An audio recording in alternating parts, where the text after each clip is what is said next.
here, besides the fact that they are geniuses and every single one of you needs to know every single one of them and vice versa, is that it isn't actually the first question we should ask, and that's why it's at this part of today's training.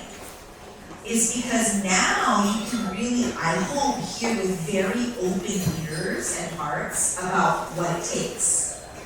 Because it always feels good at the top to get that, but these are some of the people that not only I personally hired to help me grow my thought leadership, but also people who are doing the dang thing, right? So before I jump into questions, please introduce yourself and tell people all about you.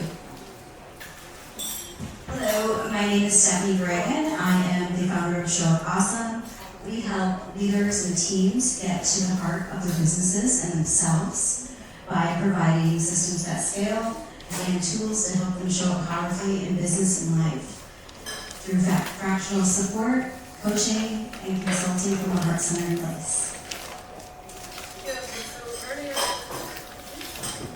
Earlier we talked about visibility. We talked about growing your YouTube channel with through LinkedIn. What we have to do is turn that visibility, turn that audience into qualified leads and into clients. Otherwise we don't actually have a company.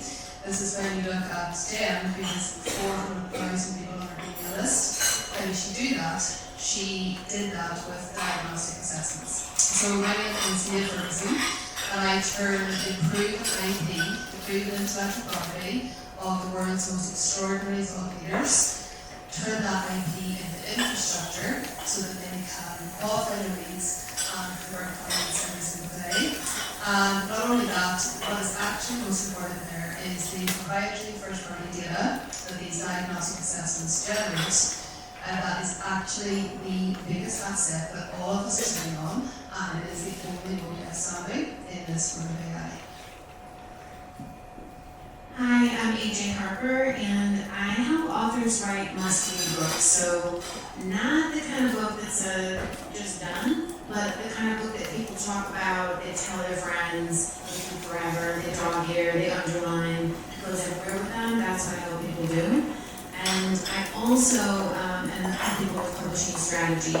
I co-founded a publishing house, which I sold to Chicago Review Press a couple of years ago, and I help people wander around in that Mars-like land of publishing and figure out their best path. I am Sara Connell, and AJ and I discovered we're essentially sisters on this trip, both in the book space and thought leader space. So we're really focused on building what AJ's talking about, write, speak, scale.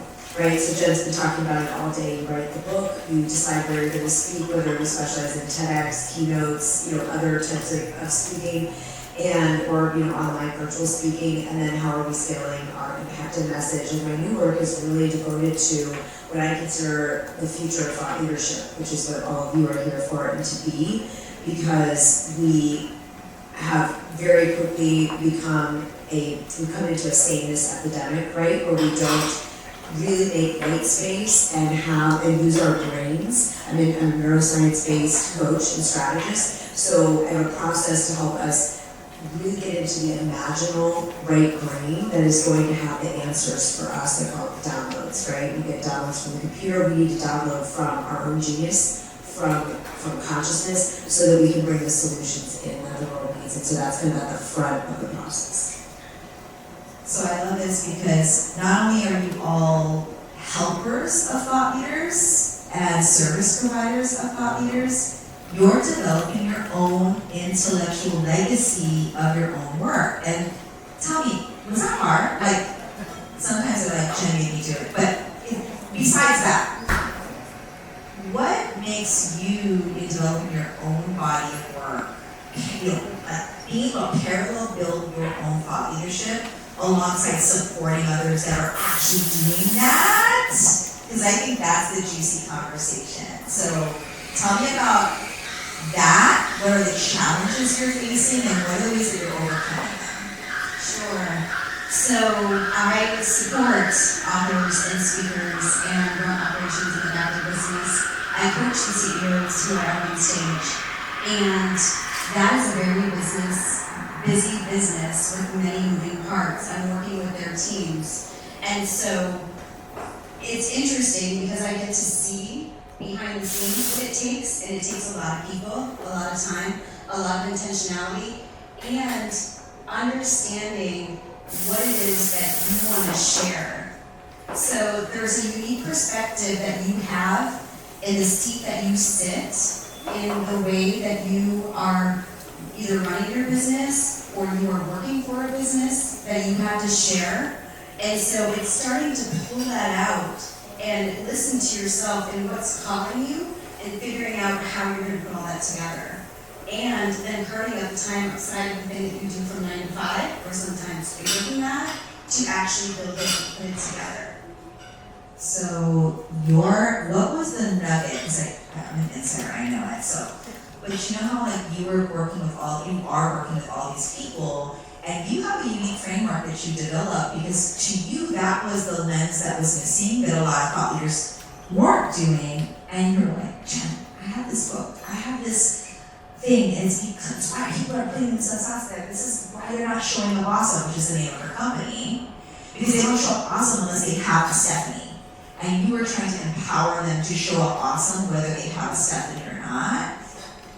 Are you willing to share what that is and how that looks? Yeah, so as high-performing people, there's a lot of the doing, but what I found was missing was the being and the human being in the business. So achievement can hide that gap for years because you've achieved, and you're on this high, and then you hit a ceiling, and you have the success, and then there's the what's next. And then you have to go inside of yourself to figure out what you actually want, what you want your life to be about, and how you want to show up for yourself and the people that you serve. So what's the framework? Intellectual legacy. Name it. It is the being in business. And how are you going to get inside yourself to figure out what that is? What is your purpose? What are you here for? What do you want? What problem are you solving? And then how are you going to put that out in the world? Maeve, same question. So developing your own thought leadership brand, your own reputation, expertise, alongside being, a partner on the technical side for many of these thought leaders. Tell us about your challenges, struggles, or kind of what's next in that coming in for you. Yeah, so I think in relation to that is I always come from a place of observation, and to speak to the struggle of this is that those observations change and evolve over time as you mature inside your business. You gotta get started somewhere. So what I have done on my journey to where I am now is taken all of my background. So I trained in Ernst & Young and then spent many years working in private equity, managing a team of 47 people, and so on and so forth. And I've taken those experiences into this expert industry and allowed myself in the very early days to form my model of the world and frameworks and things like that. But those also evolve. So way back then I was helping people with quiz funds and marketing and building their coaches and their programs. But as I've started to work with them in recent years, it's really, really sophisticated thought leaders, being famous people in the industry, if you like. I have allowed myself to kind of form new frameworks, new points of view. I've observed different things going on in this industry. So for example, the knowledge economy has collapsed, or knowledge used to have value. Now it is plugged into all of the machines. People can get advice from us just by sparring with blood, for example. So the value that used to be attached to our knowledge is now gone, action is next. That's why I call it the knowledge economy has collapsed. Then everybody ran to AI, started plugging all of their NLP into custom whatnots like custom GPTs and flogging it for pennies on the dollar. They ran into what I call the AI savior trap. And then we have a third component where the data demand curve is at a place in history that will not be replicated, where all of the publicly available information has already been scraped, and yet we are generating proprietary first-party data every single day inside of our companies. So the demand has never been greater, for this first party data. The supply has never been less, and we now have this mode, we have this opportunity to monetize that data to fund the work that we want to do, to fund the legacy that we want to have. And back to the question, is like these three pieces put together are what I call the great IP to PD transition. From IP to proprietary data, this is the transition that we're all living in. This is what we now have the opportunity to really lean into.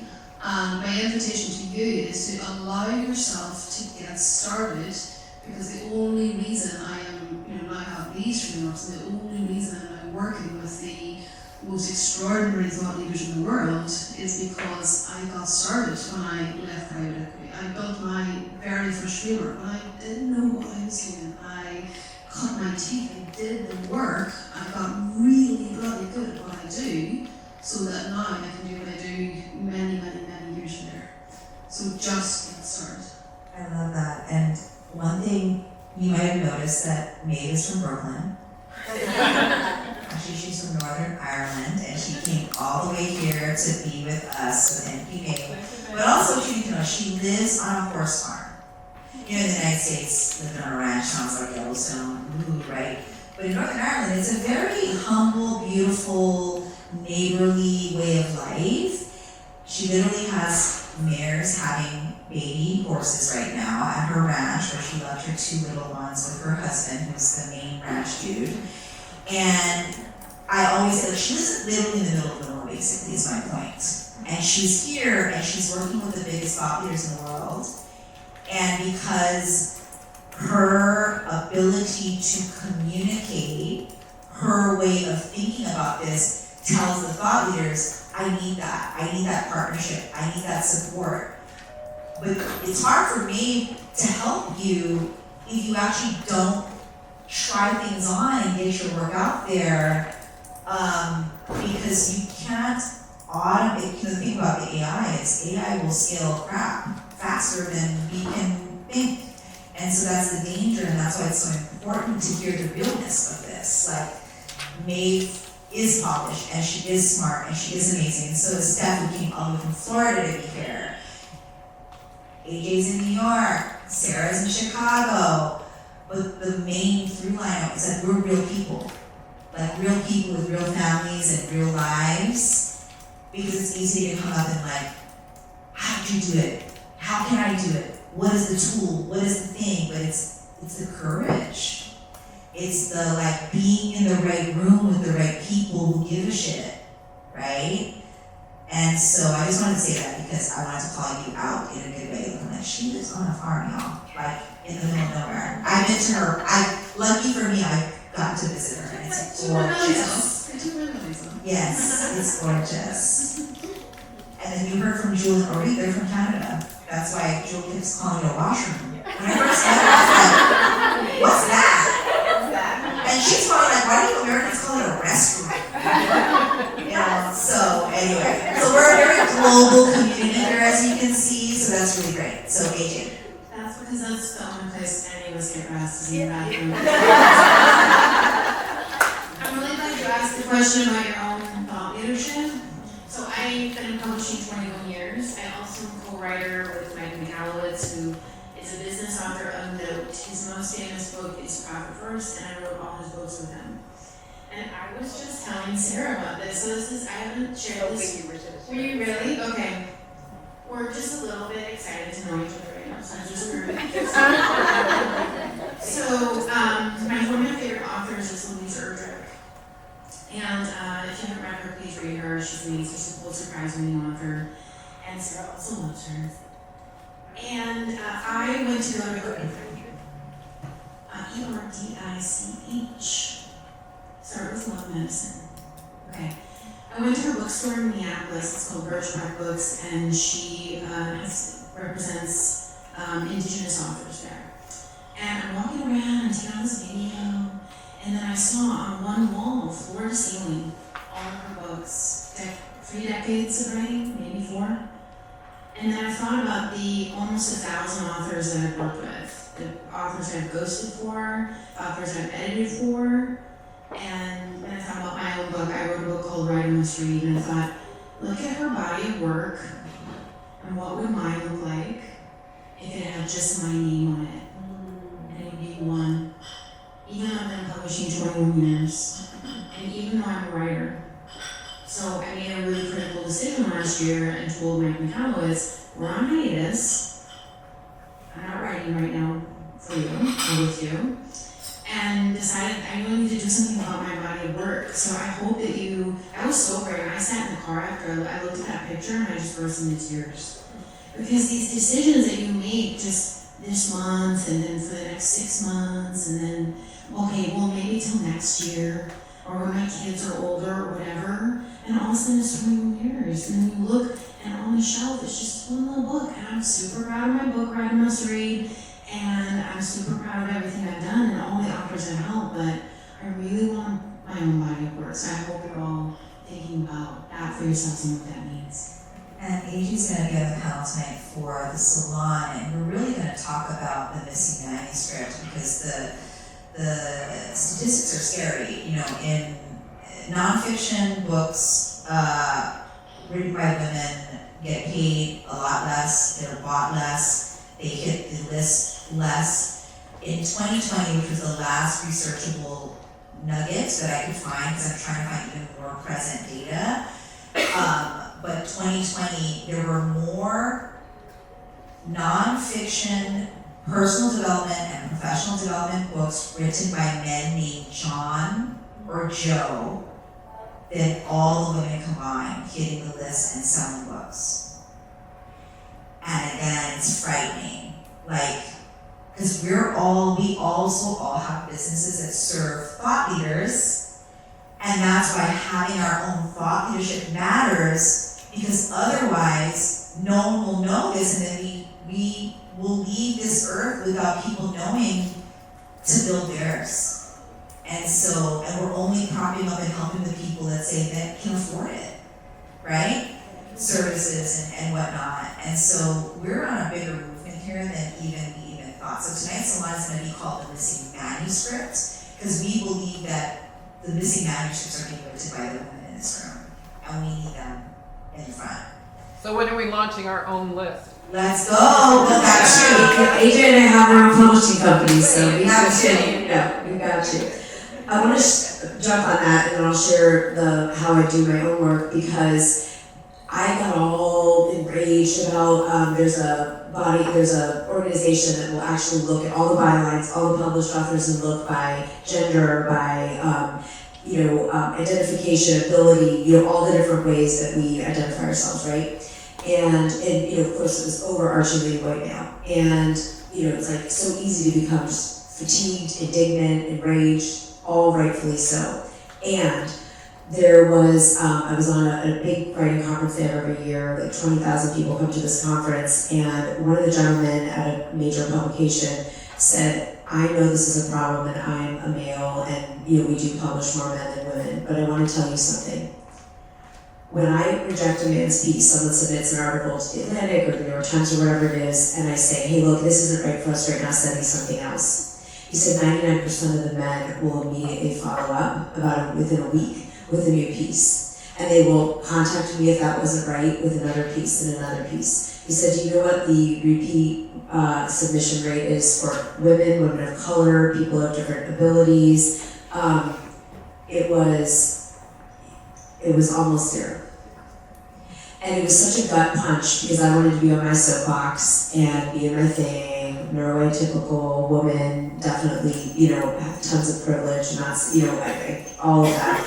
But it was so sobering to find out that the statistics, he said, so what I need you all to do, all you amazing, brilliant women and marginalized, you need to submit, and you need to submit again, and you need to sit down, you need to write your stuff, and you need to stop at nothing to make sure that we change the statistics, because he's like, I can't change it by myself if you don't send me work. And it really was, I realized I was that person. The reason I'm sharing this story is I was the woman who would get a rejection as a writer, and then I'd say, oh, I guess it's bad and I'm not a good writer, and I'd throw it away. And that was my publishing strategy for years, which is why I had no body of work. And I started to understand that the clock was ticking, and it's like, if not you, who? And if not now, when? And that was the moment, was like, I'm gonna commit to, 100 submissions in a year. If I get rejected from all of them, it doesn't matter, because I'm doing the work and I'm putting the work. And now we don't have so many gatekeepers. We have Substack, we have self-publishing, which sometimes, as Jenna said, is more advantageous. I've done both, done traditional, done all the things. So I wanna offer that, because that was me. I did submit, half the time I wouldn't do the work to begin with. I would think about writing, I would fantasize, I would read other people's, you wanna do this? You get the right candle, you're in the right mood. It's like, oh, I'm gonna really, and then it's like the day's gone and there's nothing on the page. And whatever the page is, it could be the screen, the YouTube, whatever it is, right? It's our work. So I hold myself to task on this, because first of all, if I don't live it, I'd be a total hypocrite, teaching it and leading it. But also because we don't, the window is only what it is. We're here for as long as we're here. And so I really do feel an urgency, like it's been discussed today. And I think about that panel all the time. It's like, am I producing the work? And am I making, no one has time. No one has time. We don't have time to write a book, to film a video, to do anything. We don't have time. And so that's why I'm really obsessed with, downloads from our own thought leaders, from our own original thinking, our own creativity. Because just like languages that are disappearing, and just like other things are disappearing on Earth, like the window to contribute to this open forum of all the stuff, it must have us in it. It must have our voice, and there won't be a tomorrow for all the times. So I really work on, it's the hardest thing for me to do, cultivating that white space even 10 minutes a day to get the downloads. And the research out of Stanford is, even if you take a 10-minute walk, you will put your brain in a state of soft fascination, you will move the energy, it's an innovation, creativity increased 60% when someone got up. And I don't mean you take a walk where you're listening to a podcast and calling your friend or having a fight with someone, on your mind. I mean really no input and open the channel. And it's not hard, we just have to trust, and then we have to action what AJ said, we have to action the download. Because who is sitting on multiple books or multiple business ideas? Well, we know. We've gotten the downloads, but are we actually there? For me, I needed support. I could not do it alone. It turns out writing is a team sport. Thought leadership's a team sport. I had no idea. I was like, writing in the woods, a room of one's own. I'm gonna same nonsense, shenanigans, like circling everything except just making it.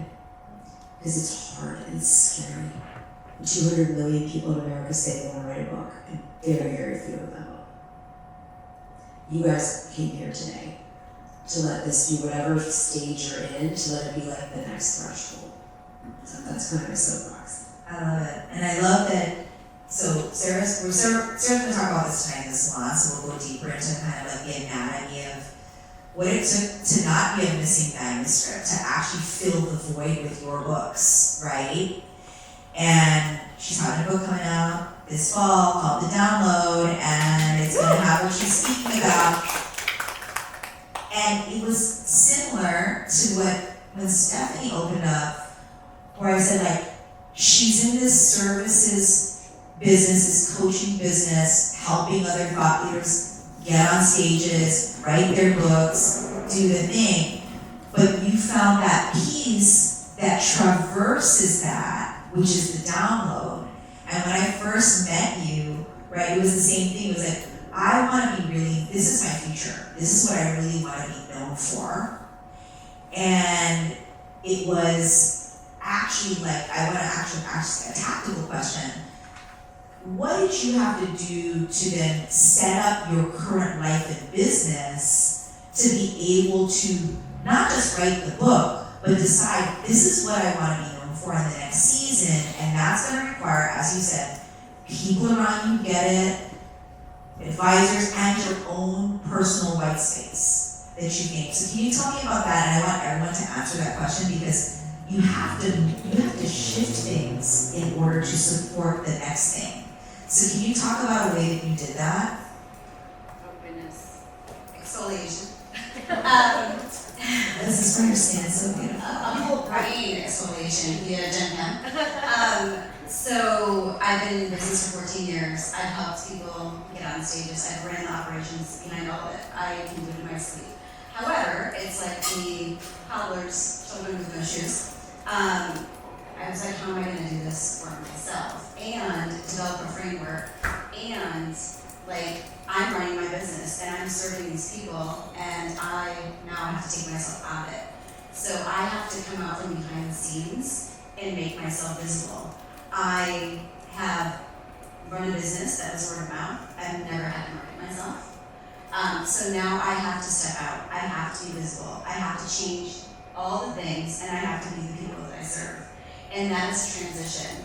I have sat with Jen, and I have told her I have no idea what the hell this is. It's coming through, the pieces are there, I'm still forming it, it's like clay, and it happens when it happens. You just keep working at it and working at it.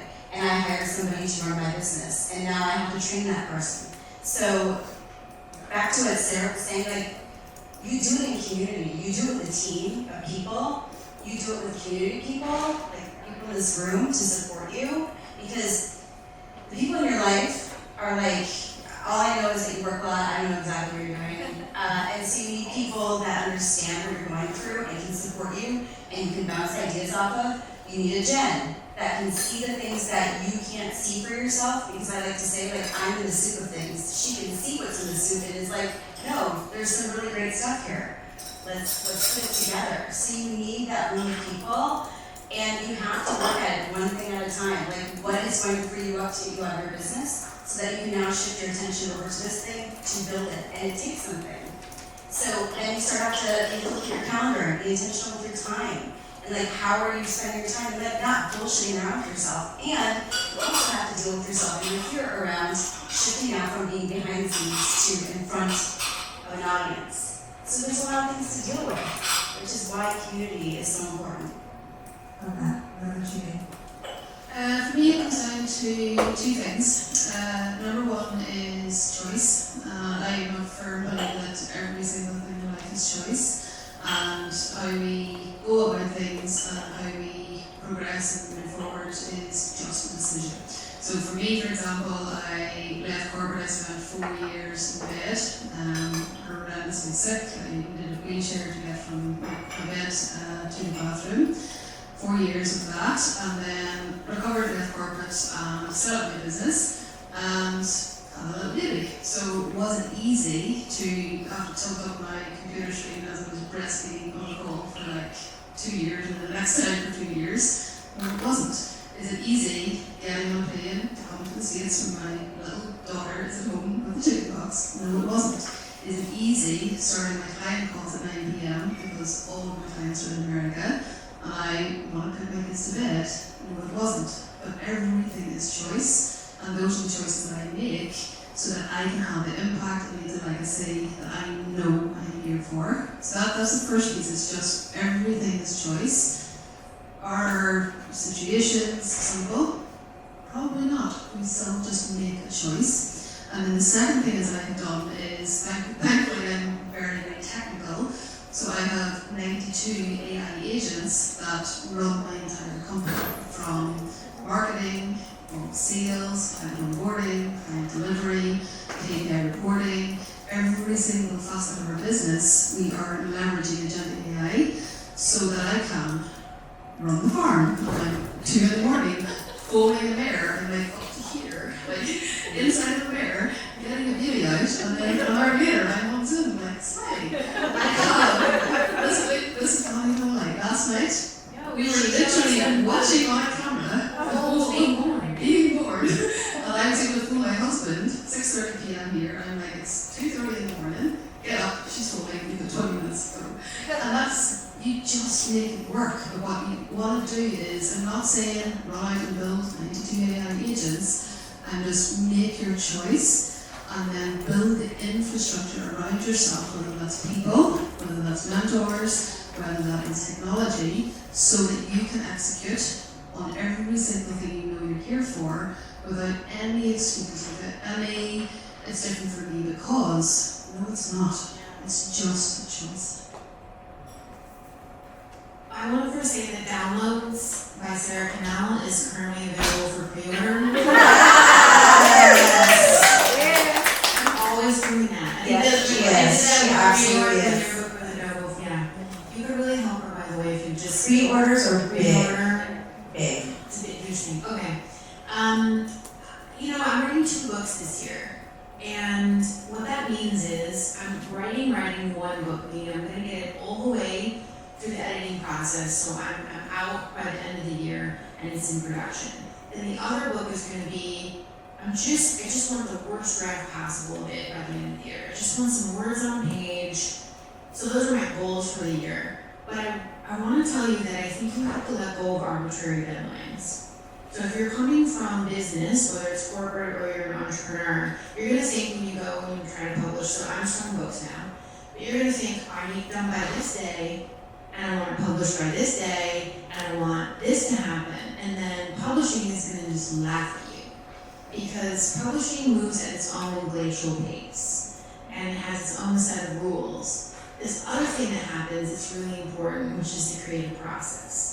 So you're gonna get an idea for a book and you think you have your outline unlocked and you're good, and like, I'm not putting this out, it's gonna be done.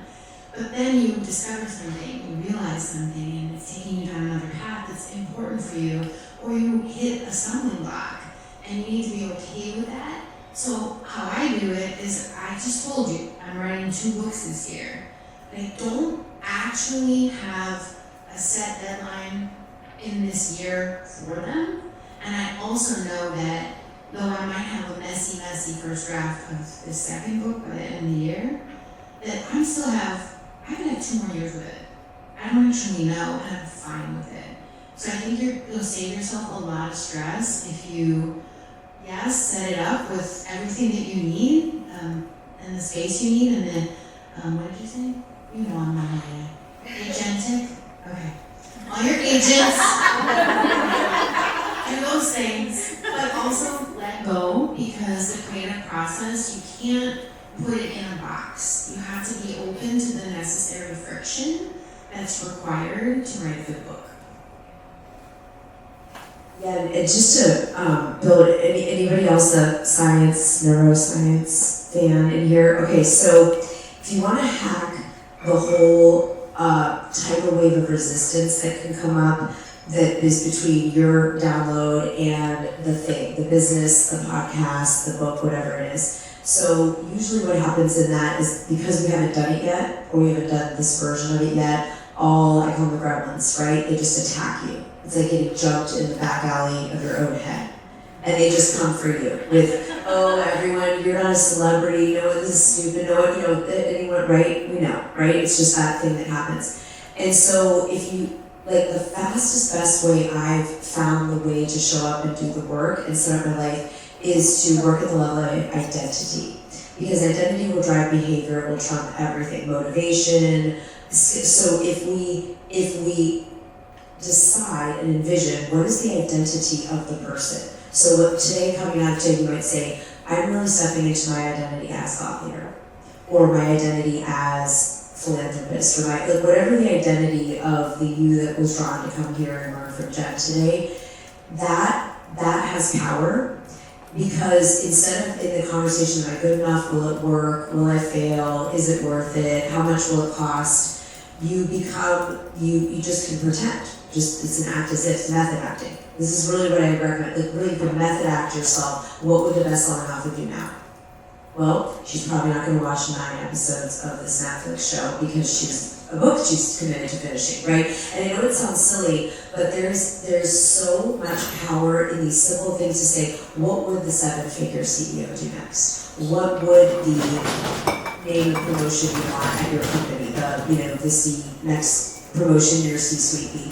And then it's really method acting everything. What is she eating? What is she wearing? There is amazing studies on clothed cognition. Even what you wear will signal to your brain that something is different. You can move your furniture around. Would they have this painting in the office with this version of me? And what happens is you start to just create a tipping point inside yourself of being the person that. So it's James Clear calls it, every action is a vote for your future self. Maybe it's like a choice. And what's so wild is I learned this coaching someone on a book who ended up saying, I'm just so tired of how I look, and she never released weight. And so we just did this identity experiment where she said, it was really bothering her and getting in the way of her doing anything. And she said, what would the fit, active person? She wasn't focusing on a number or external anything. It's just what would the fit, healthy person do?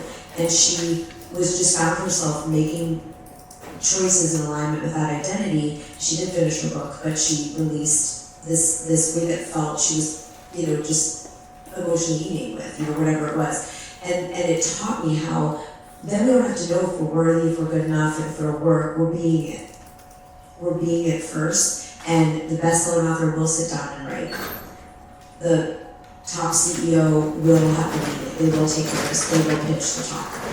They will resubmit when the article gets rejected the first time.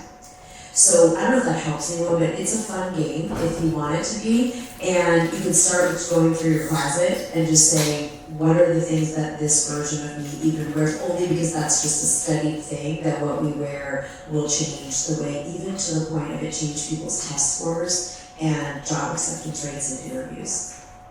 You've got to put that genius t-shirt on and own it. Yes. Next time you see me, Yes. There you go. Oh my gosh, well this is so juicy. Now I actually do want to turn the table on the actual way you help thought leaders. And, one, in your area of expertise, given that I'm assuming everyone here is like, I am a thought leader, yes? Yeah. Okay, so can we all say together, I am a thought leader? I am a thought leader. Perfect. So as named thought leaders, what's one piece of advice from your area of expertise, the way that you help thought leaders, that they could be doing as a next step that would support them? If you're looking at what you want to build, use your life. All of the past that you have behind you, all of the hard things that you've gone through, you've learned something, you have wisdom to share. All the skills that you've gained up until this point in life, use those. Bring all those things together. See what's there. Let that shape your body of work, because that is going to be your unique perspective that we need out in the world. So you gotta turn your IP into a way to clients, basically. But it comes down to that, you gotta send clients. What do you do to send clients? You have to have leads. How do you get leads? You have to have a way to turn that visibility from YouTube, wherever it may be, into people who give you their name, their email address, and information about themselves so that you can convert them into clients. And the best way to do that is with a diagnostic assessment, where we're able to capture different pieces of information about our audience. So if you've ever been through Enneagram or Myers-Briggs or DISC, those are some examples. But how does all of that actually start? It starts with your framework.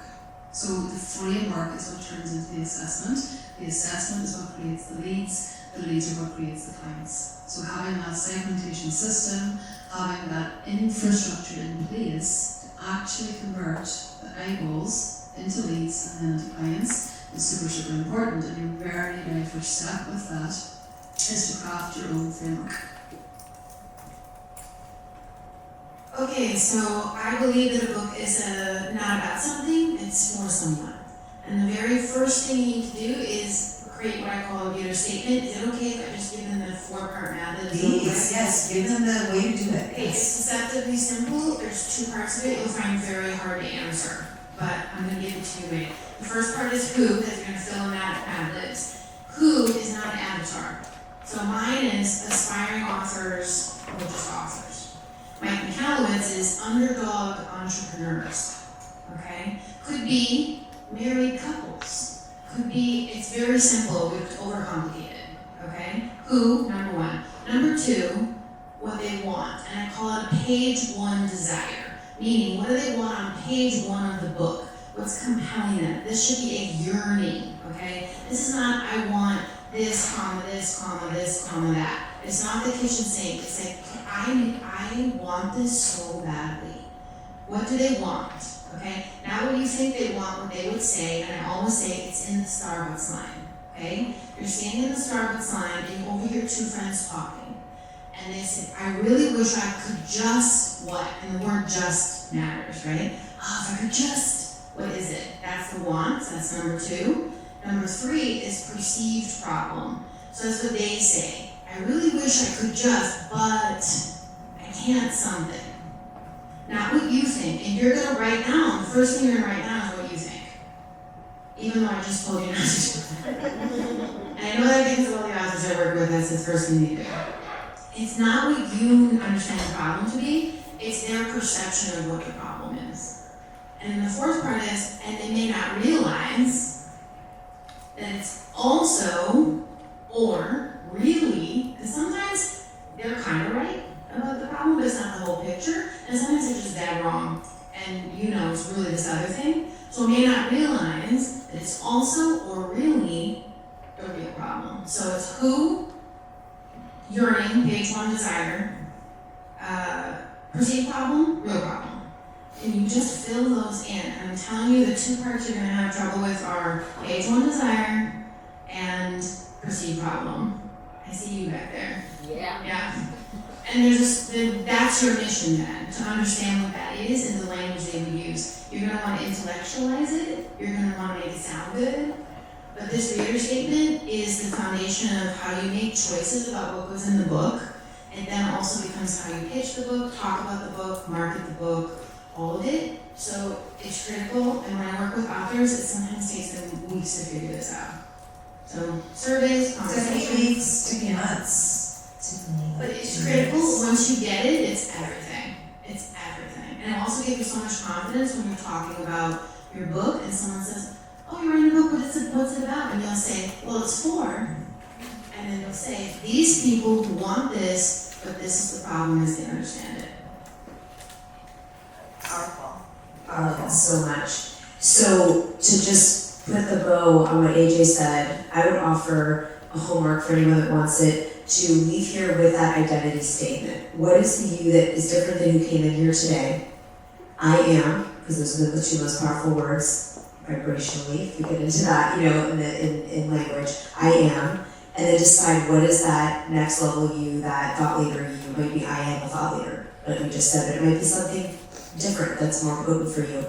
And then I'm going to offer you to create your first piece of content from that identity. This could be an email, a social media post, a YouTube video, the framework for a book or talk, but it's just 3 things. If you do these 3 things, they all start with S, so this builds on what AJ is saying here. And you know how I figured this out? It's because I didn't want to write, and so I reverse engineered 100 New York Times bestsellers. I diagrammed what they all did, because I didn't want to write my own stuff, but it was really helpful because it gave me this. 3 S's.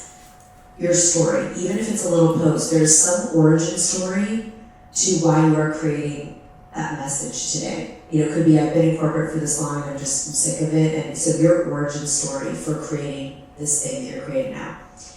The second S is the situation. So you zoom out from you, your own story, your own plight that you've been through, and you show just a quick mention of the state of the world around this. So maybe you've experienced ageism in your workplace, and you are saying, this is what happened to me, I was passed over these X times, even though I was more qualified than everyone in my space. And you zoom out and say, here are the stats. And right now you just go to Claude or chat, and they'll give them to you in 1 second.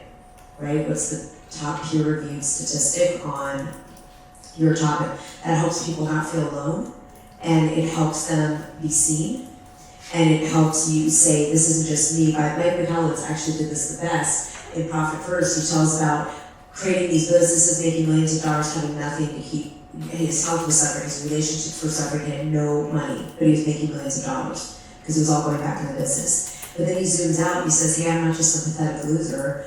I am a pretty smart guy, but the deal is that 90% of entrepreneurs don't keep making the money they make. So that's the situation. S3, final part, you give them a solution. If it's a social post or a video, you just one little nugget. If it's a book, it'll have chapters. If it's a talk, it'll have 3 acts or however you write your talks. If you in every piece of content tell a little story, give the situation, and give people a solution, they will be hungry for more. Amazing. Was that helpful? Yeah. In this kind